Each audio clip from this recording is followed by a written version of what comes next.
What's going on, guys? It's your boy Dom Kemp, and tonight we're back with another sports podcast. This one is going to be on the fact that Blake Griffin ended up making his Detroit Pistons debut, as well as, of course, the Pelicans getting Mirotic from the Bulls for 3 players in a draft pick, as well as Marbury. Yes, a player who ended up player in the NBA a while back, played in China a little bit. He had a Hall of Fame career, played over 22 seasons.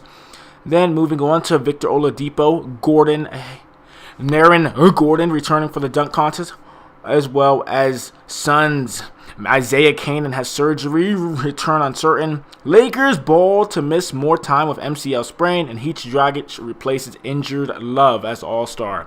Let's jump first and foremost into the big topic of discussion. That was Blake Griffin returning to basketball once more, guys. He ended up getting traded to the Detroit Pistons. He didn't play in their previous game, but he plays at home in front of the Piston fans. This is what ended up happening, guys. Let me talk about it for you guys. The Detroit Pistons end up winning 104-102 against the Memphis Grizzlies. That improves the record to 24-26, almost 500 overall. Moving on, we do have a couple of things. And after getting a warm welcome from Detroit crowd, Blake Griffin records 24 points, 10 rebounds, and 5 assists in a win, guys. So not a bad showing for his first time playing in the Palace as a Detroit Piston. Have to give him credit there. Moving on, guys, the Pelicans get the Chicago Bulls Mirotic for 3 players and a first-round pick. This is interesting. Here we go.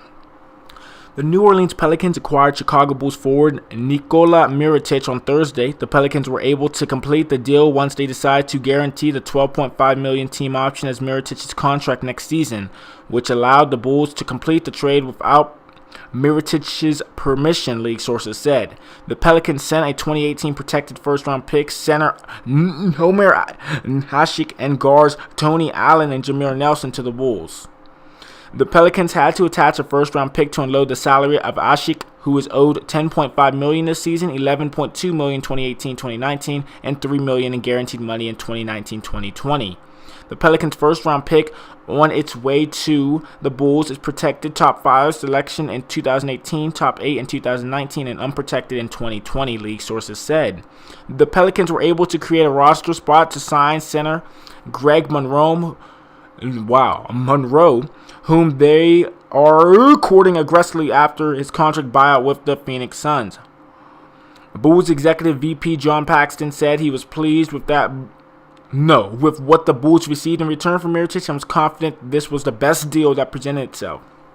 And I quote, Nico's representatives were consistent over the last several months that they wanted him moved, Paxton said during a Thursday conference call, and they never backed off that stance one bit. I'm sure that given everything that we'd heard from them through this entire process, that he just wanted to be elsewhere. This satisfies what he wanted. More than that, it satisfies what we wanted to get out of it in moving him. Again, it fits our timeline. It fits the direction we are going. The Bulls will waive Allen but plan to keep Nelson, league sources said. The Bulls will also send a 2018 second-round pick acquired via New Orleans in a trade for Quincy Pondexter, and will have the right to swap second-round picks with the Pelicans in the 2021 draft, league sources said. The Bulls waived Pondexter to create the roster space to complete the trade. Mirotic signed a 2-year deal with the Bulls in August. He has thrived with the Bulls, averaging 16.8 points and 6.4 rebounds since missing the first 23 games of the season after a scuffle in practice with Bobby Portis left Mirotic with facial fractures and a concussion. So pretty interesting, guys. Finally getting away from Portis. That's what Mirotic wanted. Either trade me or trade Portis. And they decided to trade Mirotic due to the fact that his representatives ended up wanting him to be traded, guys.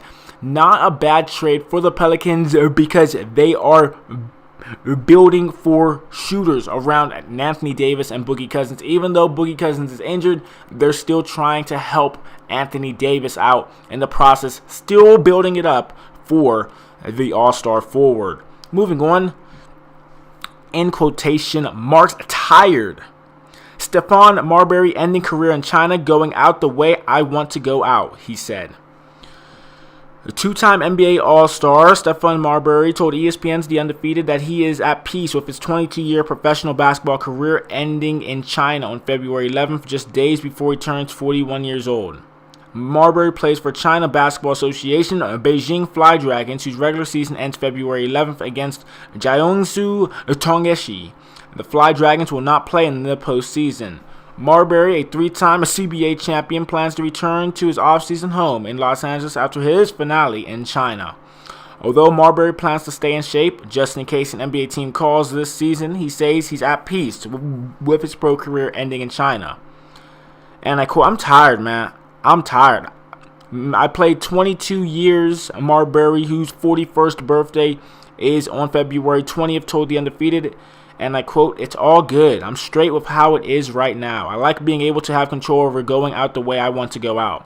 I'm 100% at peace with it, 100%. Marbury averaged 19.3 points, 7.6 assists, and 3.0 rebounds during a 13-year NBA career that included starts with the Minnesota Timberwolves, New Jersey Nets, Phoenix Suns, New York Knicks, and Boston Celtics. Marbury, the 4th overall pick in 1996, is the last remaining notable player still playing from that prize draft class, which included Allen Iverson, Kobe Bryant, Steve Nash, Ray Allen, Marcus Camby, Peja Stokovic, and Zydrunas Ilgauskas, and Sharif Abdur-Rahim.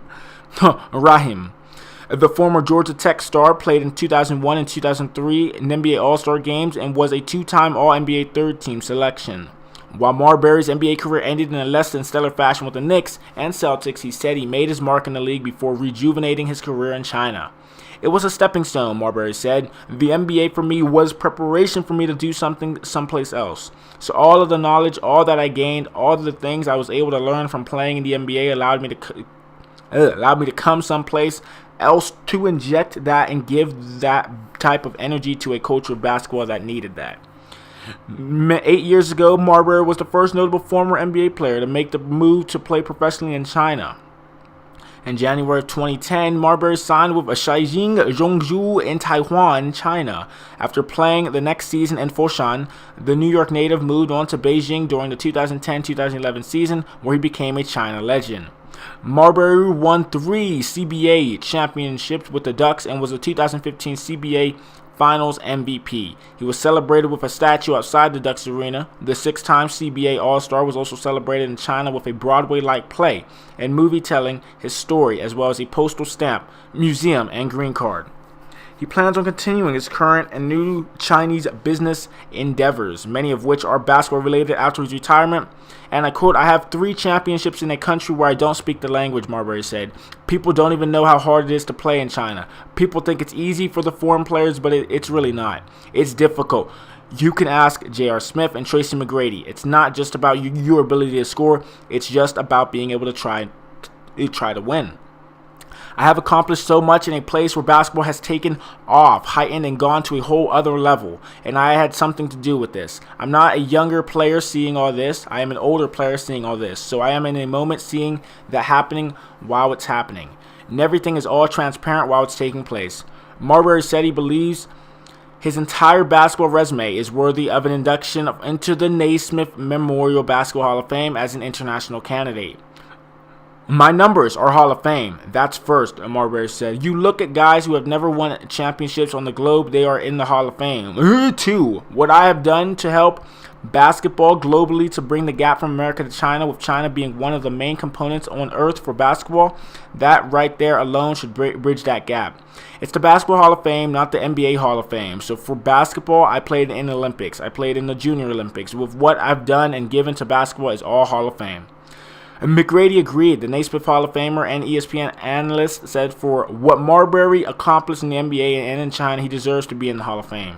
"He was a big star here in the NBA, had a great career, but things started getting shaky towards the end," McGrady said on ESPN's The Jump. "He went over there and reinvented himself."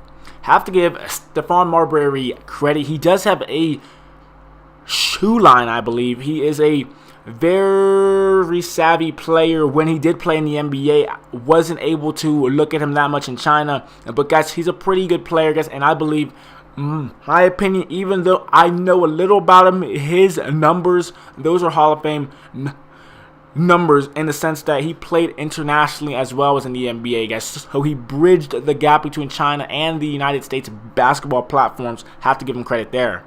Moving on, we're going to be going to the All-Star Dunk Contest. Yes, this is going to be fun this year. The Pacers, Victor Oladipo, Magic's Aaron Gordon back in a dunk contest.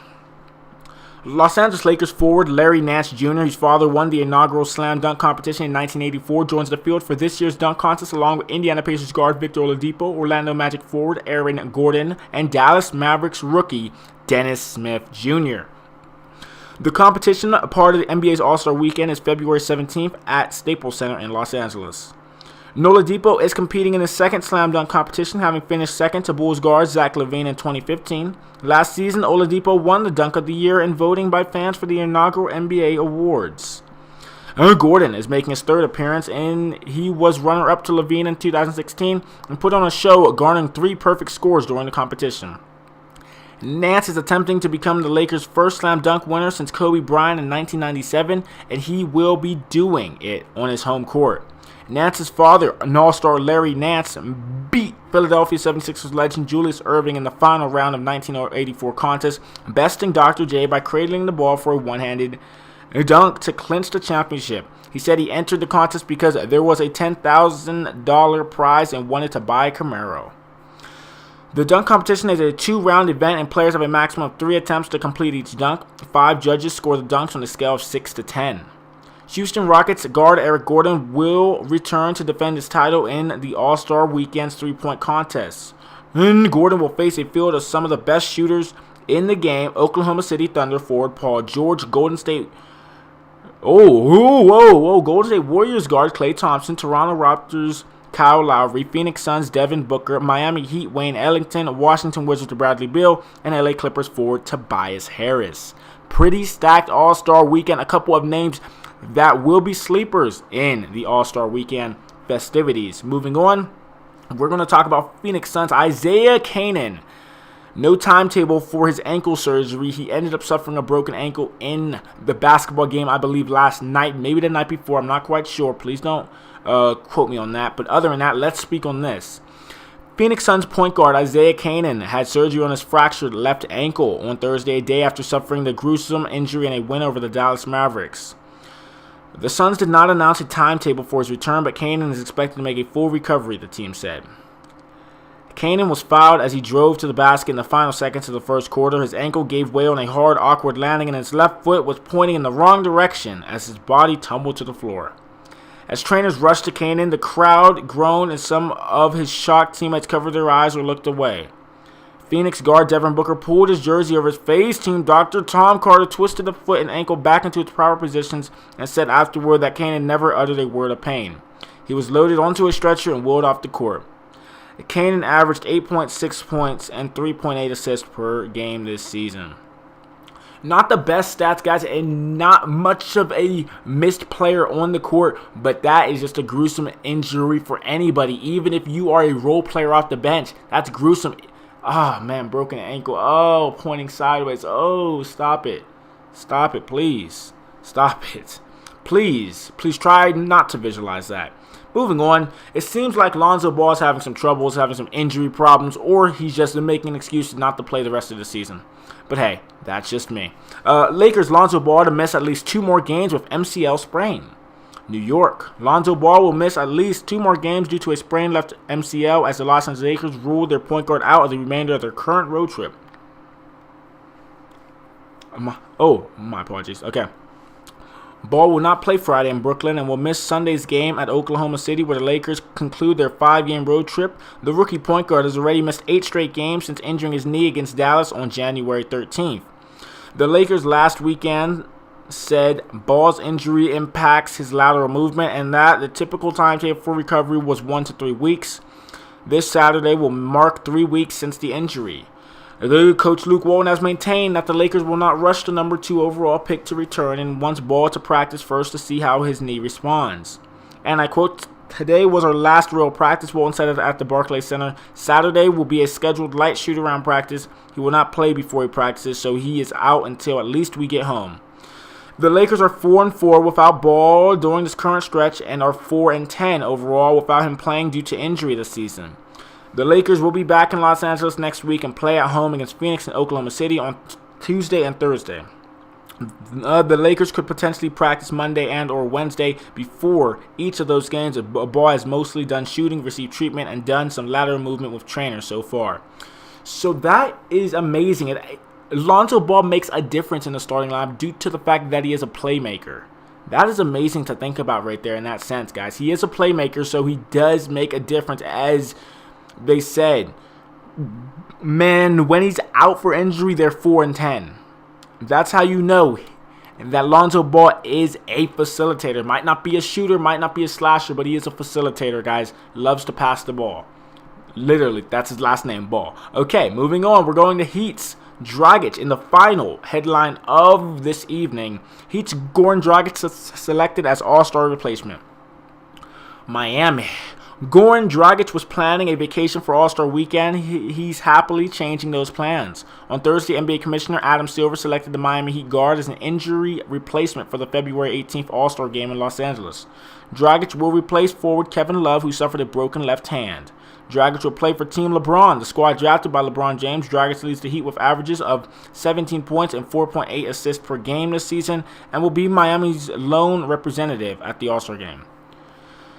Her teammates mobbed him when they got the word Thursday. All the credit goes to them too, said Dragic, whose long-awaited first All-Star nod came in his 10th NBA season. Without them, this would not be possible. They put me in the right spot so I can be my best. And I'm really grateful and thankful for that. Silver made the pick. Diplomatically, Dragic was next in line based on the number of voting points he received from NBA coaches among the Eastern Conference players not already selected as a reserve or injury replacement. Miami is currently 4th in the Eastern Conference with Dragic in the lineup. The Heat have gone 56-30 since the midpoint of last season. Hopefully, this shows that it's a byproduct of winning and being recognized for winning, Heat coach Eric Spoelstra said in Philadelphia, where the team was practicing. Grown. We feel... grown. Well, why did I say grown?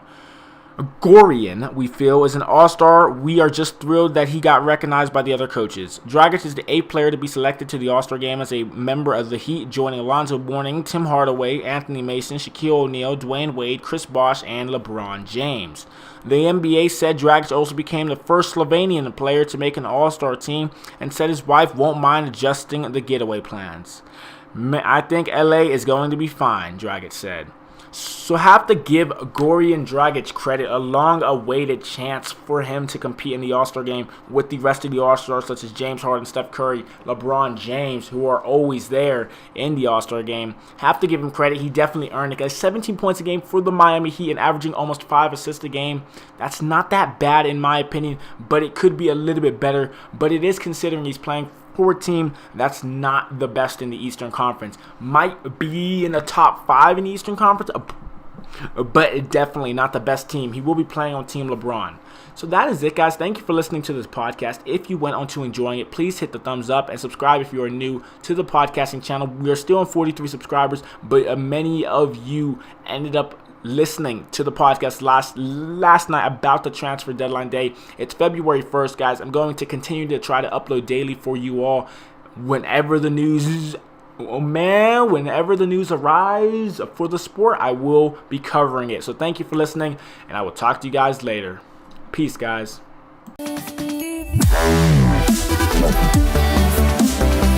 Wow.